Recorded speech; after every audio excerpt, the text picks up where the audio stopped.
Welcome to Screw the Commute, the entrepreneurial podcast dedicated to getting you out of the car and into the money. With your host, lifelong entrepreneur and multimillionaire, Tom Antion. Hey everybody, it's Tom here with episode 894 of Screw the Commute podcast. I didn't even want to do this podcast.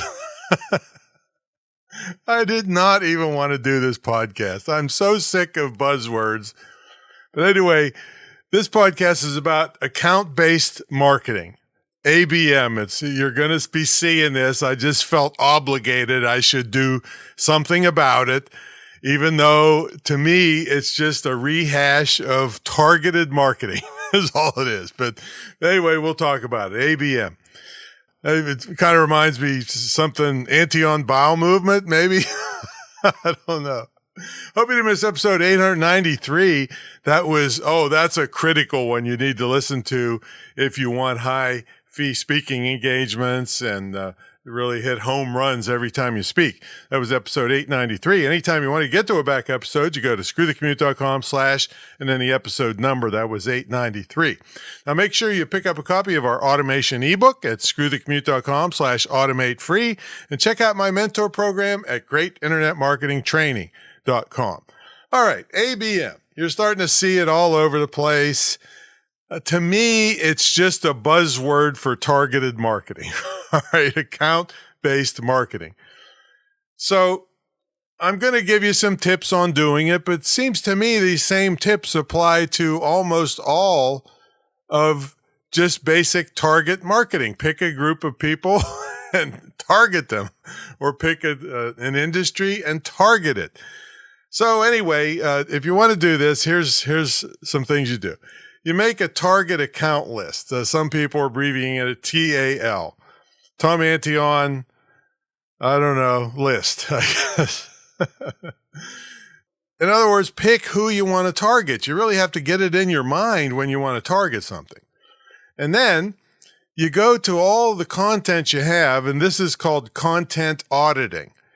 Go see if the content you have actually targets the wants and needs of the accounts and industries that you're trying to target.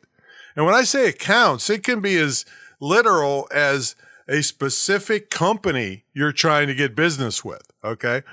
Not just generally the target audience of yours.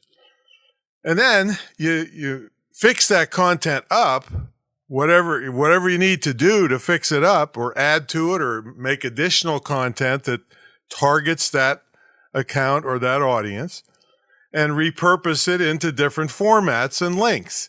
Again, we do this all the time in just changing things to YouTube Shorts and Reel, TikTok, and, stories and everything else. Eh? And of course, if you want to be most efficient at this, you should find out where your target market spends most of its time, or where your accounts spend most of their time. We got LinkedIn too, don't forget, especially if you're doing business to business. You can make infographics about your target market or your target accounts. Let's say you should probably listen to episode 857. That was on infographics. These are pictures that tell a story. They do have text on them, but it's all abbreviated and it's in visual format. You can, and that was episode 857. So screwthecommute.com/857. You can add interactive content. You can put calculators. You can gamify, depending on your market. Gamification, I covered on episode 208, screwthecommute.com/208. You can make dynamic click paths. Dynamic click paths. DCP. I don't know. I just picked that out. I don't think that's a common abbreviation. Dynamic click paths. Basically, that means when it leads people to things based on what they previously clicked on. So you can make it so that in an email, if they click a certain thing, they go down a certain path, that kind of thing. Personalized content and hidden pages on your website, or just pages on your website, but hidden pages can be for super personalized content that are specifically geared for that target that you're wanting, especially if it is a specific account or company that you're targeting. Probably want to hide the pages, but you can show them that you've created stuff specifically for them, so that proves that you understand their problems and blah, blah, blah. All right. Same as target marketing, basically. But you might not want to do a public page to a company if you're revealing insider stuff that you might have found out or know and embarrass them, say, about problems they have. So you got to play the game there. Now, you can engage on social media. And when I say engage, for this type of stuff, see, engagement is likes, comments, good comments, by the way. You can comment by saying, oh, great post, or you can make an in-depth comment or a super long comment. And then a share and a save are all different levels of engagement. So in this target or account-based marketing, you'd want to definitely comment, all right, because you want to show them that you're involved and engaged with them.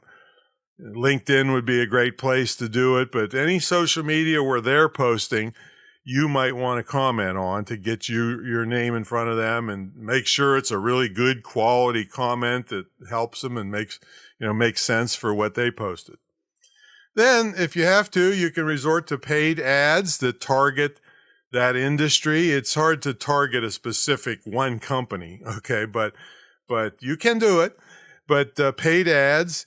And then another way that I never have done, but again, I feel obligated to tell you things that you could do, especially if you're the type of business that's targeting some massive company that could be $500,000 in sales for you, or $1 million or a couple million. All right. So one thing companies do is they buy user data, and there's a thing called anonymous buyers, and there's things that you can buy from these data houses, and I've never personally done it because that's not my business model.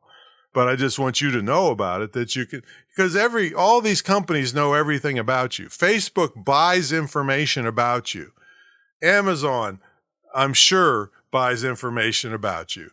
Like I said, I think the other day, they recommended a size for me when I've never bought any clothes on Amazon. They recommended a size for a welding shirt I wanted to get because I'm, fooling around in the garage with welding. And they knew what size to recommend. It was like, to me, it was kind of creepy, but you don't have to be creepy about it to use user data. All right. So that's one possibility for you.